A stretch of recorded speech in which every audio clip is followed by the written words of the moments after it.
Smells like whiskey. Can confirm. This does smell like whiskey. Smells like really sweet bourbon It does to me. it does smell sweet. Yeah, I'm getting that a lot. Yeah, that's nice. I like that. By the way, if you're new here, I'm Erin. I'm Josh. We are drinking totally blind. Yep. We're sipping blind. We have a fun game in front of us, sent to us from our friend Peter Fasciano over at the Whiskey is a Journey YouTube channel. Make sure you check him out. He is drumming up a little challenge to a lot of the whiskey channels out there. And this is a fun game we're playing called Less Than, Greater Than, or Equal To. It's like I'm in third grade math. So you will see in our... My peak of math. Third Mathletion. Peaked early. Math is not my strong suit. So in our fancy stemmed glens here, we have the baseline pour, as indicated by the baseline sticker on top. And then we have 6 samples. All we're going to do is taste the baseline, and then we're going to go through these 6 samples and say, do we think they're less than, greater than, or equal to the baseline Do we pour? like them less than, greater than, or equal to? What Peter said is, in this blind flight, I would like you to taste the baseline sample, then go through the flight and determine where the samples fall compared to the baseline. Will they be less than, greater than, or equal to the baseline sample? I'm assuming he means our preference. And that's what we're going to go on. Yep. So we're probably going to discover some pretty fun whiskey along the way here. Peter has a vast whiskey collection, so there's no telling what this could be. But the first glass smells, the baseline pour. It smells like bourbon. It smells like very sweet, classic bourbon, right up my alley. Let's get it down the hatch. Cheers.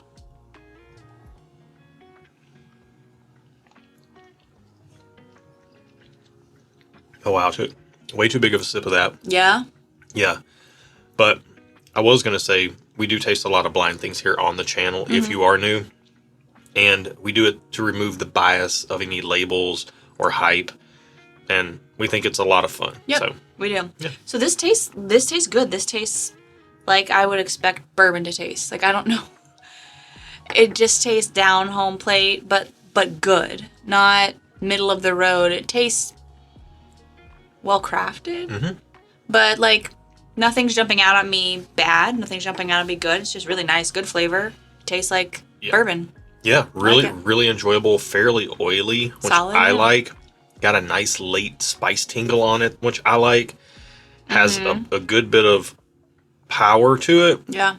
Without being heavy-handed or sharp in any way. Yeah, I agree. I found the baseline to be a great start to this. You can go ahead and get into glass A. We're just going to share glasses because Peter is trying to kill us with all of these. So This smells a little weirder.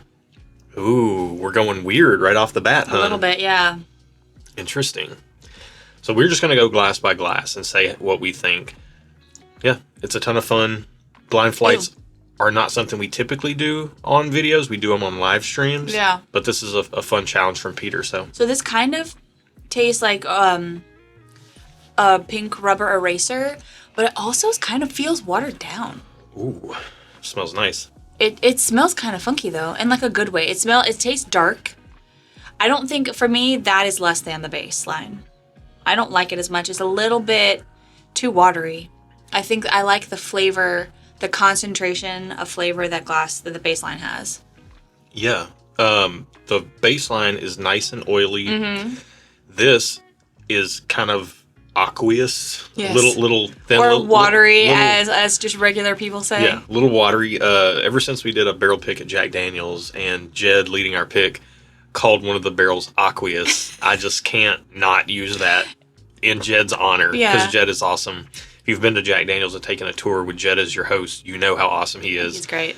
Speaking of barrel picks, we just released 2 Jack Daniels barrel picks, and if you want to check out our barrel picks as well as our online community, best dang whiskey community on planet Earth, and get plugged in, get some behind-the-scenes content, some additional live streams, you can find all of that on patreon.com/stuffandwhiskey. So check out everything over there. So what do you think? Is it greater than, less than, or equal to? I'm going to say glass 1 is, or sample A rather. Sample A.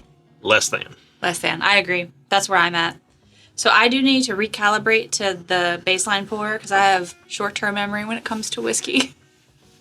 Yeah, that first glass, I thought it smelled maybe like a Buffalo Trace wheated bourbon. On the palate, though, it kind of has that cherry grape, strawberry grape nerds type of thing going on with the little cherry note as well, which is kind of my Buffalo Trace tip-off. Oh. But on the palate, it gets a little like corn grain, Yeah. corn husk funk in Yeah, there. there is and I think that's what I meant by funk. Like, it was just a little bit Yeah. either, like, finished or a weird grain in there. Yeah, not This- my favorite. Sample B smells sweet and dark. My favorite. Yeah. It smells like a U-pour. Let's see if it tastes like a U-pour. All right. Well, Erin is more traditionally on a rye kick. She's more of the rye gal in the house, and I'm more of the bourbon guy. So, Oh, you want to take a second sip? I need a second first sip. That's pretty good. By the way, we do have our sealed key here, as you can see. Less than, greater than, or equal to. And we will find out what all these are after the fact if we can get our focus back here. It took a minute, but now we're back. Okay, it's different than than the baseline pour, but it's I think equal to. I think it's just as good. It's slightly darker. It feels slightly heavier. It kind of sits heavier when I drink it. Like, I don't know. It's good though. Man, that seems... It's powerful. Ooh, the finish is kind of late but lingering. Yeah. That's what she said. To me, this smells like a Brown-Forman distillery product. That could be Old Forester, Jack Daniels. Again, I'm not trying to guess what it is necessarily. I'm just trying to let you know the experience that I'm having.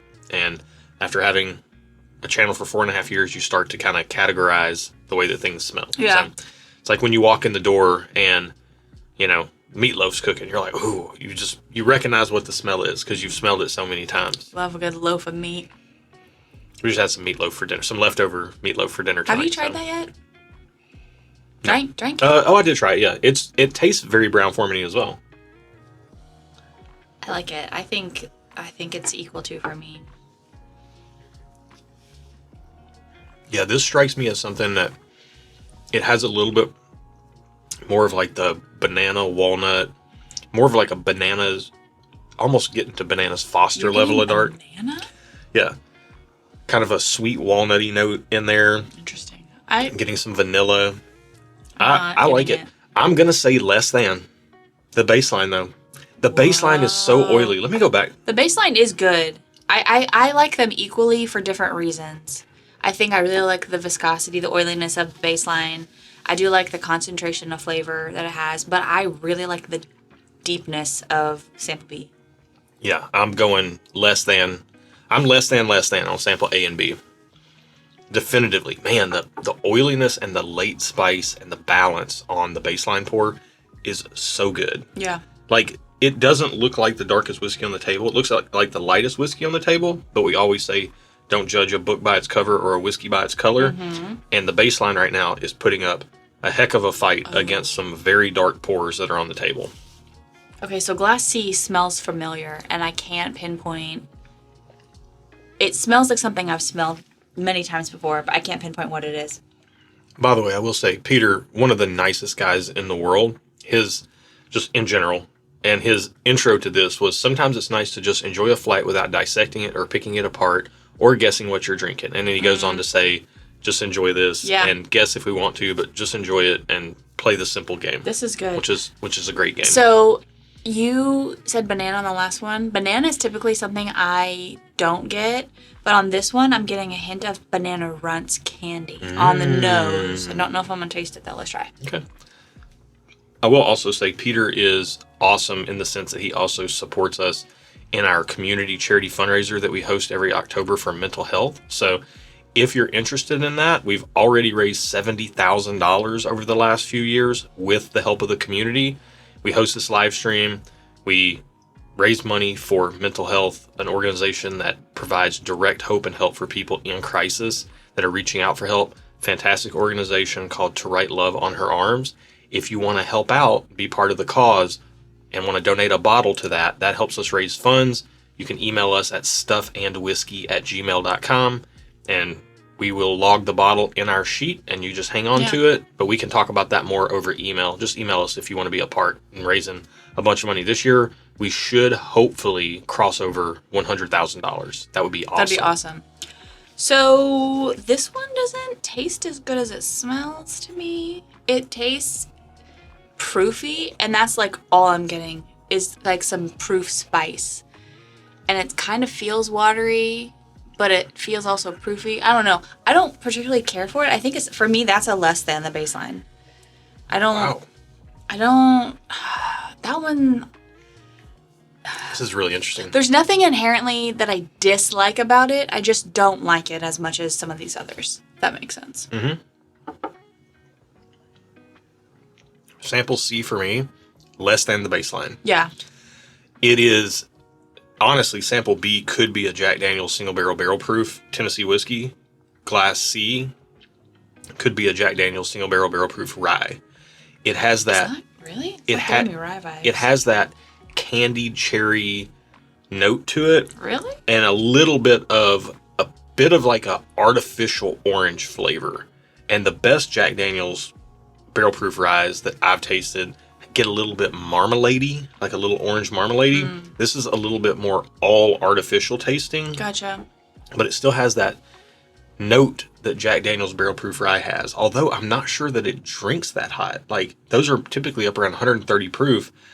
It drinks proofy to me. It drinks proofy, but I don't know about proofy. 130. All right. I mean, we do tend to like higher proof stuff, so It smells there is that. sweet. Like, So you're on sample D now? I'm on sample D now, and I don't know. Like, it almost smells too sweet. I don't think I'm concerned. the limit does not exist. There's It no such smells- thing as too sweet. It smells like sweetness and Aquanet. The old hairspray? Yeah, the aerosol. Weren't we playing a trivia thing with your family recently, and we were talking about when Aquanet was I think developed? so. Do you remember And it turned that? out to be in the 80s or something, and we all thought it was the 60s, 60s? or 50s. I think Yeah. you're right. I feel like you're right, because I kind of remember that. What My was- family's really big on, like, trivia games, because Yeah. a lot of my siblings were in the Scholastic Bowl. They had that at their school. My school did not have that, but they went to a different school than I did. So, Yeah, my school didn't have a Scholastic Bowl either. Is that any surprise my to you? family is a lot of smarty pants, except that skipped me because I'm the oldest, so they got it later. The later generations in my family got it. Oh, man, yeah. There was no Scholastic Bowl. The most we had was a little computer game in AP History. Oh, I wasn't in any AP classes. I was a Mr. Smarty Pants like you. Wow, okay. One more sip, hold on. Okay, get that second sip in. Sometimes when I'm tasting a lot of different whiskeys, I feel like I'm supposed to have like all these wild and great things to say, but a lot of them just kind of taste similar. Well, and the more things you drink, the less specific you can get, Yeah. I think. Like, because things start to get, This the tastes water starts to get murky. fine, but it kind of tastes watery, and I don't know why I'm feeling watery. I don't know why. I couldn't tell you why. I think I try to explain why I'm getting stuff sometimes, and sometimes I don't know. Actually, I'd say 90% of the time I don't know why I'm getting something on a glass of whiskey. All right, this to me is equal to the baseline. This is the first pour that's equal to the baseline pour. Okay, cool. I'm sorry I had a reaction. You're entitled to your opinion. If this is what I think it is, then I know why you're not digging it. Okay, It's a product you don't traditionally... Stop trying to guess what it is. Hey, that's can I gonna ta- get you into major trouble. I don't care if it gets me in trouble. I'm fine. We're drinking whiskey on the internet. I don't mind looking dumb. Okay. We have had people tell us that they think it's fun when I guess because I am a whiskey nerd. And if I'm right, they get to cheer for me. And if I'm wrong, they get to laugh. So Gotcha. It's fun both ways. Okay. So I don't think I officially said that, but I do think that is less than the baseline pour. I don't care for that. However, good gracious golly me. It's Setting in? setting in like right here. Yeah. Like not very comfortable because I feel like I can't breathe or swallow. That tastes exactly like a Stag Junior to me. And I like it equal to the baseline pour, but not better than. It has the sweetness and it has the impact and it has the like coating of your mouth that the baseline pour has, but the baseline pour still has that oiliness, that late spice, that really refined sipping experience that none of the first four have had. Yeah. So on to sample E. So for me, real quick, I want to refresh my own memory. I had the only one that is great, that is not less than the baseline for me is sample B, which is equal to the baseline. And Okay. sample D for me equal to, but nothing has beat the baseline yet. Yeah. Very interesting. This is such a fun game. Peter did such a good job with this concept. And when you start off with a baseline that is good, like solid, you really have to think about it. Like, is this actually better than what I had first? The baseline, if it was horrible, it would have been easy to be above it. But like, it tastes. I mean, Peter thought this out well. Peter's a smart guy. He was probably in AP classes or Scholastic Bowl or both. I mean, he was a teacher. So, shout out to all the teachers out there, by the way. One of the most thankless, I think science, one of the most thankless, underpaid jobs on planet Earth. Mm-hmm. Like, it's ridiculous. But we got to take better care of our teachers. Mm-hmm. They're literally shaping our youth, the next generation, not Star Trek. Okay, so I'm getting a little bit of like clean rubber on that. Don't hate it, but I also don't think I like it as good as the baseline. Yeah, ooh. Coming back to the baseline on the nose. Oh, it smells like home. I don't know. Like, what a great. I mean, I hate to keep harping on it, but what a great thing. By the way, we're gonna send a flight to Peter as well. I don't know if it's gonna be the same concept or not. I'm gonna have to think about this hard and send him something really fun and really good. But we're gonna send it to Peter. We're gonna also send this not equally, but like this flight challenge. We're gonna also send it to our friends over at On the Barrel, Dustin and Kaylin. Oh yeah. And let them record a video, and maybe they'll send us one as well. We still got to talk to them about that, but yeah. Okay. This one's close for me. Oh, I don't know. A lot of these smell really good, but then I taste them and they don't taste as good to me. Man, yeah, okay. So glass sample E here. It's a little bit more in that like praline-y kind of like dark sweetness, kind of like caramel nuttiness, a little bit of brown sugar. But I'm gonna say less than the baseline. Yeah. Slightly. It's the closest for me. I agree. It's the closest to almost being equal to. Yeah. But nothing has beat it. But B for you is still... B for me is still equal to the baseline. I really like B a lot, and I really liked the baseline. So sample... what are we on, F?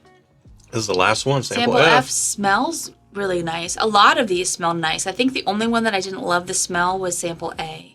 I thought it smelled kind of weird. The other ones, I really liked the smell. I just didn't like the taste of them. Yeah. Yeah, that's a good point. I mean, you drink your whiskey. People say this all the time. It's like, oh, how important is the nose?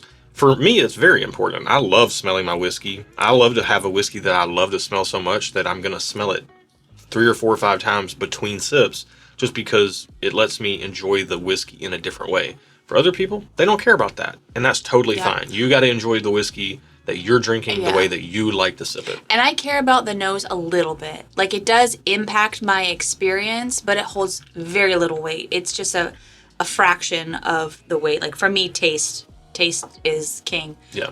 Also, I really like this. I don't think you're going to like this. Okay. Yeah, I would say for me, flavor profile is number 1. Flavor profile is paramount. Beyond that, the experience, and for me, the experience is like the viscosity, the oiliness, the finish. Does it just fall off a cliff? I don't like that. Some people do. Some people don't want a whiskey to stick around. They want to keep going back for more sips. For me, I like a whiskey that's going to stick around and I can enjoy lengthy periods of time between sips because it's sticking around. Yeah. So I want to know what you think about that one before I tell you what I think, because I don't want to influence you, because I do have very specific reasons on why I like that. But don't take too long because I will forget, because my memory isn't that great with whiskey. I like this one. You do? Mm-hmm. Okay. Yeah. So I really like that one because for me, that one, there's kind of a lack of sweetness that I like, and there's an earthiness there that I like, and there's a concentration of flavor that I like. So you combine all those 3, and for me, that's really good. I think that's equal to the baseline. It's different than the baseline, but I like it equally as much. Wrong pipe. Oh no, that's you tough. okay? Yeah. Need some water. I would say that's equal to, maybe better than the baseline. So I know Peter didn't say this, and I don't know if you guys even have the attention span to watch this, but can I really quickly drink through my top 3? Yeah, go ahead. Okay. I mean, live your life. Okay. I'm working on F still. I wanted to give people some notes on F. Oh, okay. I do really like Sample F. Honestly, I mean, if I'm talking about what things remind me of, I'm not really sure what Sample E reminds me of or Sample A, but every other sample on here reminds me of specific things. Sample B reminds me of a Jack Daniel's single barrel proof Tennessee whiskey. Sample C reminds me of a Jack Daniel's barrel proof rye. Sample D reminds me of a Stag Junior. Sample F reminds me of a George T. Stag.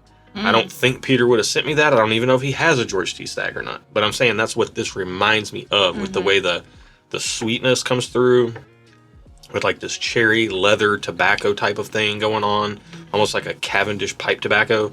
And then there's a heavy oak presence on Sample F. Yeah. And for me, I didn't notice any of that. I just noticed kind of a lack of sweetness. And I think maybe that's what you're, like, the leather and the oak is translating to me as just not as much sweetness, which I like. I like things powerful. That are not as sweet. I don't love sweet bourbon, like super sweet bourbon. So, yeah, I'm going to say A, B, and F. I like B and F equal to the base, I'm sorry, not A. The baseline, B, and F. Those are my 3 favorites, and I like them all the same. They taste different, but I like them at equal levels. Okay. But you don't have there's no standout front runner for you? I think between B and F, I think I might like F maybe slightly better. Just because initially it impressed me more. Yeah. I think F is the best pour on the table. Yeah.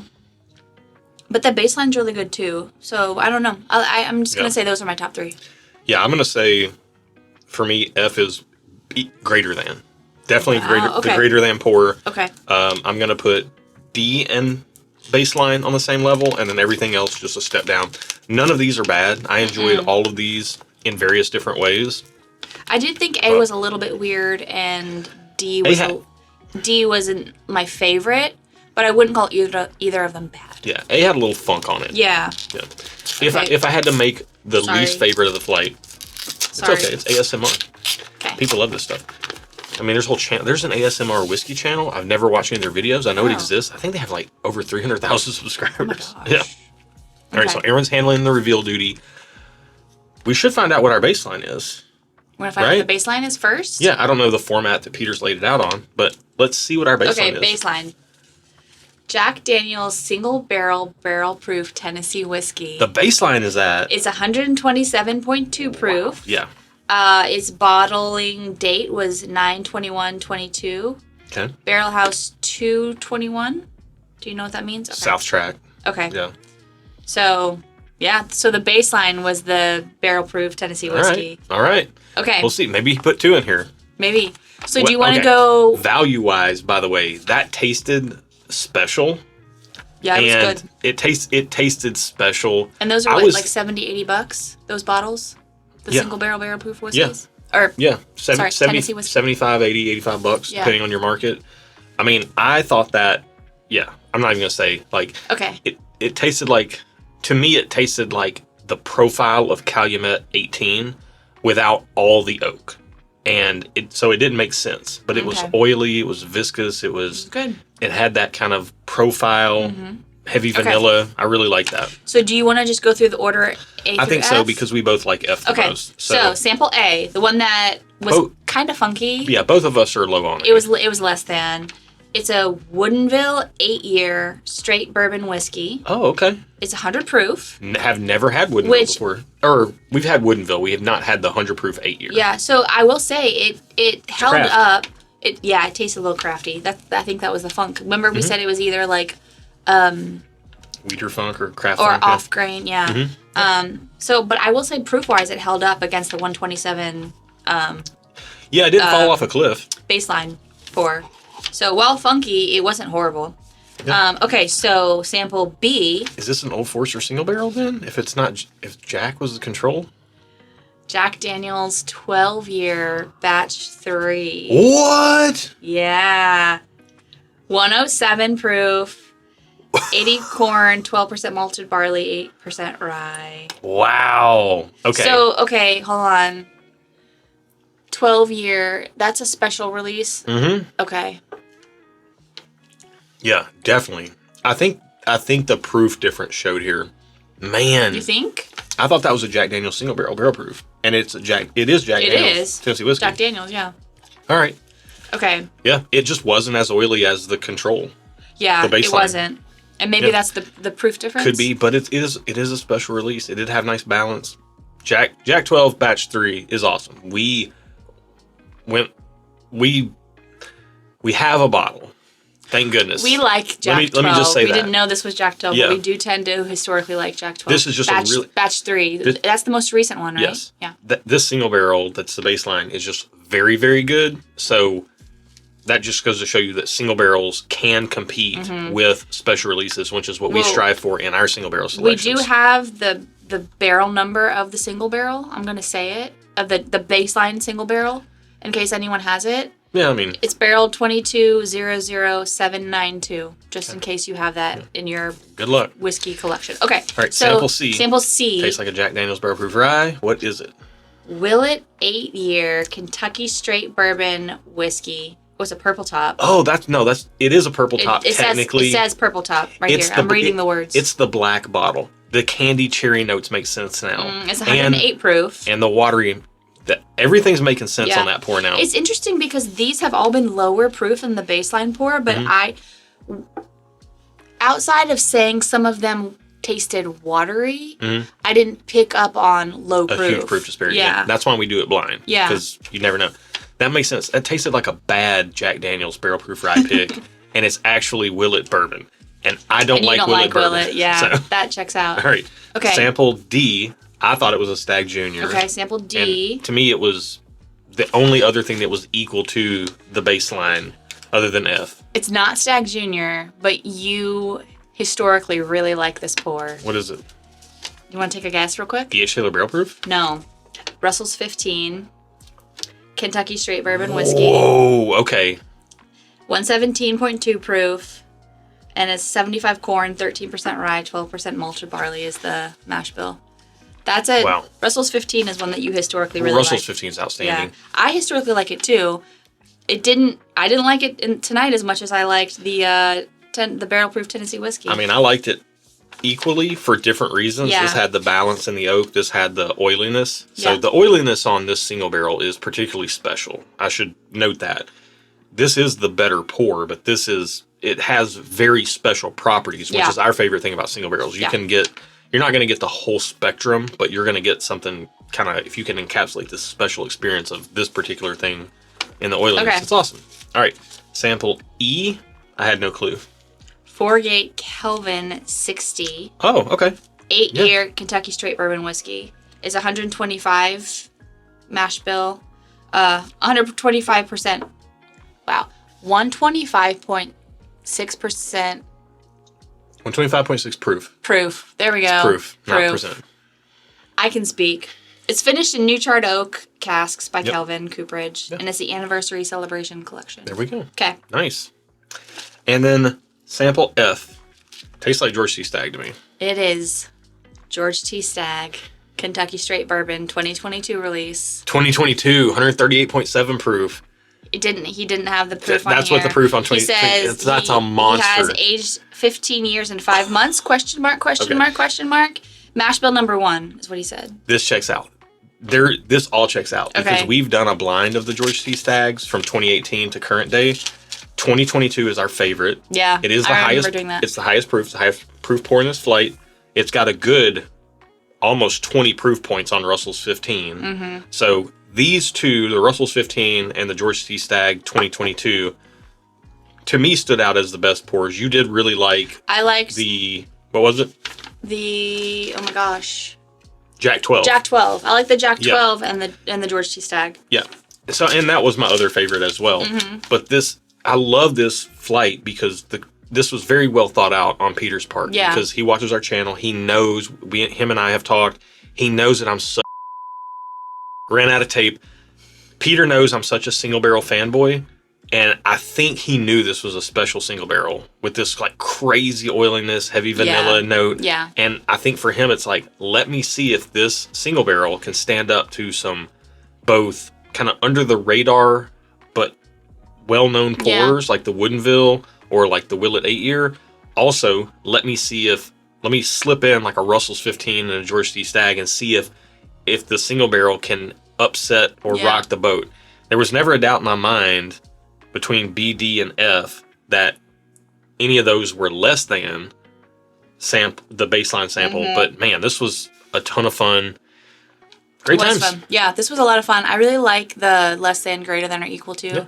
It makes it a lot easier for someone who's not the whiskey nerd to like feel welcomed and not like I have to try to guess proof, mash bill, distillery, you know. So what have we learned here? That George T. Stagg is delicious. Yeah, and Russell's 15 and Jack 12. And Jack 12 and Jack Daniel's single barrel proof Tennessee whiskey. And single barrels can be amazing.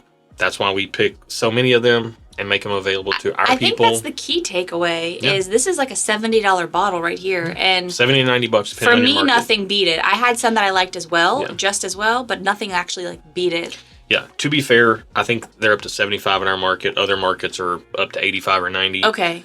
But Russell's 15 was like a $150, $200 bottle when it came out. Now it's going for like $500 to $600 on secondary. Oh, dang. George T. Stagg is like $700, $800 plus on secondary. Okay, wow. So when you factor in value, and for that matter, Jack Daniel's 12-year batch 3 is like $250 plus.